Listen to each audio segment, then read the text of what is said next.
वीर Abdul Hamid academy में आपका पुनः हार्दिक स्वागत एवं अभिनंदन है। मैं दीपू प्रसाद प्रजापति। आज हम कक्षा 10 के सामाजिक विज्ञान के बारे में आपको बताएंगे कि सामाजिक विज्ञान आखिर है तो है क्या है। आखिर इसका हम सामाजिक विज्ञान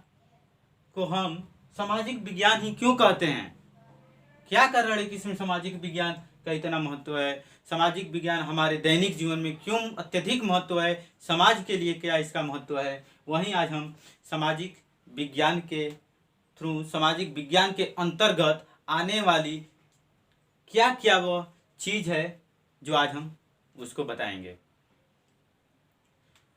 तो सामाजिक विज्ञान का परिभाषा पहले हम पढ़ लेते हैं। यहाँ पे दिया गई विज्ञान की जिस शाखा में विशेष रूप से मानव समाज एवं उससे संबंधित चीजों का अध्ययन किया जाता है, उसी को हम सामाजिक विज्ञान कहते हैं।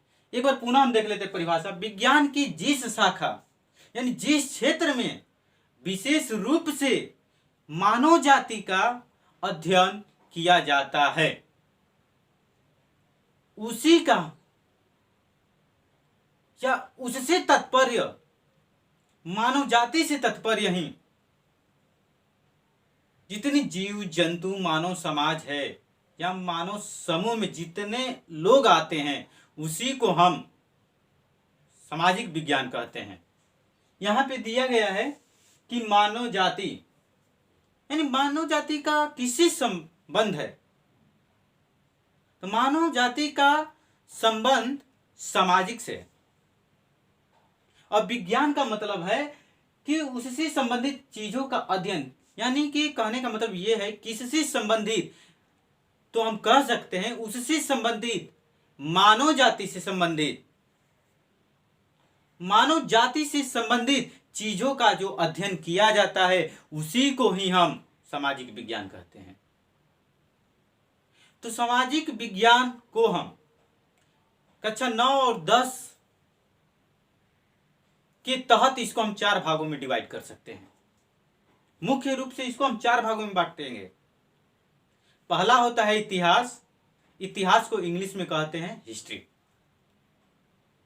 फिर होता है भूगोल के इंग्लिश में कहा जाता है जियोग्राफी। फिर है राजनीतिक विज्ञान को इंग्लिश में कहते हैं पॉलिटिकल साइंस। और चौथा है अर्थशास्त्र, जिसको हम कहते हैं इंग्लिश में इकोनॉमिक्स। तो हम बात करते हैं इतिहास की, कि इतिहास किसे कहते हैं, उसके जनक कौन है।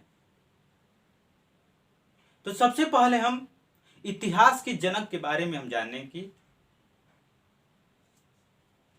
इतिहास किसे कहते हैं, इतिहास है क्या। तो सबसे पहले इतिहास का नाम किसने रखा, इसकी जनक पिता कौन है, उसको हम जानेंगे। देखिए यहाँ पे हम बताएं कि इतिहास के जनक हेरोडोटस जी है। यहाँ पे भूगोल के जनक हिकेटियस जी है। और राजनीति विज्ञान के जनक अरस्तु जी है। और शास्त्र के जनक एडम स्मिथ जी हैं। हम इसकी इतिहास की परिभाषा अब जानेंगे। परिभाषा से पहले अर्थ को जानने की इच्छा हम प्रकट करेंगे कि इतिहास आखिर है तो है क्या।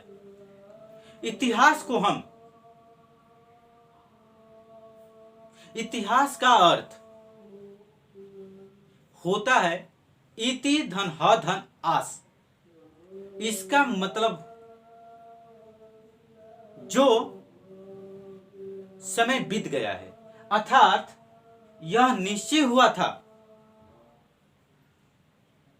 कहीं कहीं लिख देता है कि यह निश्चय ही हुआ था, और कहीं कहीं पे लिख देता है कि यह निश्चय था।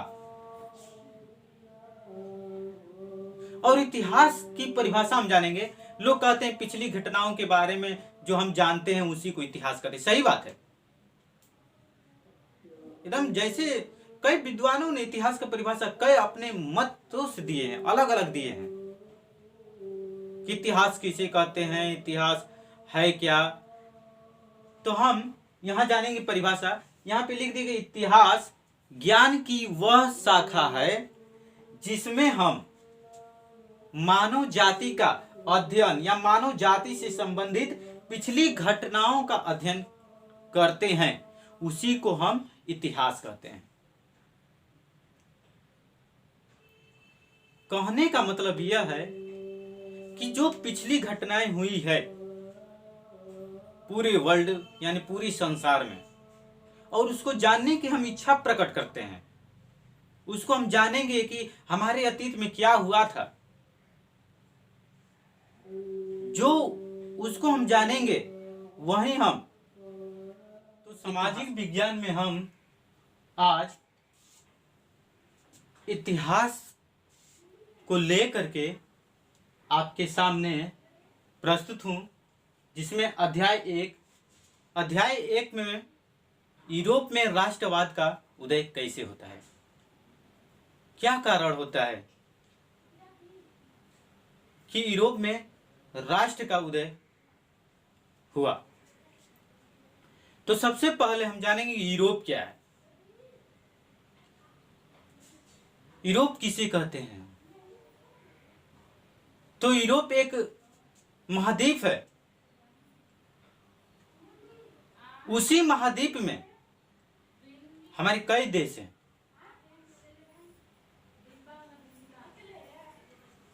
जिसमें आप यूरोप में फ्रांसीसी का जिक्र हम करेंगे इसमें।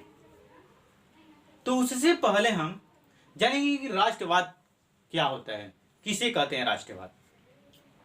इसमें है कि अपने राष्ट्र के प्रति प्रेम की भावना रखने वाला और समर्पण और अपना जान को न्यौछावर करने वाला की भावना, ये जो भावना होती है राष्ट्रवाद कहलाती है।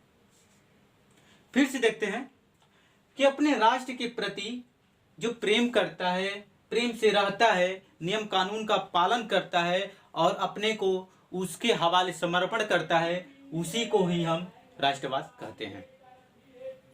फिर बात करते हैं राष्ट्र की, कि राष्ट्र किसे कहते हैं। एक विद्वान है, उन्होंने राष्ट्र के बारे में बताए हैं कि समान जो भाषा होती है, बराबरी का जो भाषा होती है, नस्ल धर्म से बने क्षेत्र को, जो नस्ल धर्म से जो क्षेत्र बनता है उसी को राष्ट्र कहते हैं। राष्ट्र के जो परिभाषा है, कई विद्वानों ने कई तरीके से अपना अलग अलग मत को प्रस्तुत किए हैं। जो अर्नेस्ट हैकल यानी अर्नेस्ट रेनन जी जो थे, वह एक महान फ्रांस के दार्शनिक थे। उन्होंने ही समान भाषा नस्ल धर्म को परिभाषित किया है। बात करते हैं नारीवाद। भाई नारीवाद क्या होता है? नारी मतलब तो हम यहां से सीधा उसका अर्थ लगा सकते हैं स्त्री, औरत। इसमें देखिए उसका क्या जिक्र है कि स्त्री पुरुषों की सामाजिक, जो स्त्री और पुरुष आर्थिक एवं राजनीतिक सोच के आधार पर महिलाओं का जो अधिकार होता है उसी को ही नारीवाद कहते हैं। एक बार पुनः देखते हैं यहाँ पे कि स्त्री पुरुषों की सामाजिक, आर्थिक एवं राजनीतिक सोच के आधार पर महिलाओं का अधिकार ही नारीवाद कहलाता है। फिर बात करते हैं कि नारीवाद जो है इसकी स्थापना किसने की थी। एक महिला है नारीवाद की स्थापना जो की थी, जिस महिला का नाम है ल्यूजे पीटर्स, जो कि एक महिला है। फिर बात करते हैं फ्रांसीसी क्रांति और राष्ट्र का विचार, कि फ्रांस में क्या हुआ था। जो आप यूरोप में राष्ट्रवाद का उदय का जिक्र कर रहे हैं, उसमें फ्रांस का एक अहम भूमिका है। फ्रांस का जो विद्रोह हुआ, युद्ध हुआ, जो यह फ्रांस में बहुत चर्चित है, जो राष्ट्रवाद का उदय करने में इन्हीं का पूरा सहयोग है। या एक तरफ से कह लीजिए कि फ्रांस जो है यूरोप में राष्ट्रवाद का उदय करने वाला पहला देश है। 1789 में फ्रांस का उदय हुआ था। फ्रांसीसी क्रांति में जो सभी लोग हैं, वहां पे क्या हुआ था कि राजतंत्र को हटा करके प्रजातंत्र को लाए। जो फ्रांस के लोग थे उन्होंने कहा कि हम प्रजातंत्र को हटा रहे हैं और यहां पे राजतंत्र को लाएंगे। फिर क्या होता है, जो वहां की जो भाषा होती है फ्रेंच, उन्होंने कहा कि फ्रेंच भाषा को हम राष्ट्रभाषा घोषित करेंगे। चौथा नंबर जो है, जो वहां की जो स्कूल, विद्यालय, कॉलेज, यूनिवर्सिटी, क्लब जो थे, उसके लिए एक जैकोबिन क्लब का निर्माण कराया गया। तो जब इटली का एकीकरण होता है तो जो इटली होता है 7 राज्यों में विभाजित हो जाती है, यानी 7 राज्यों में टूट जाता है।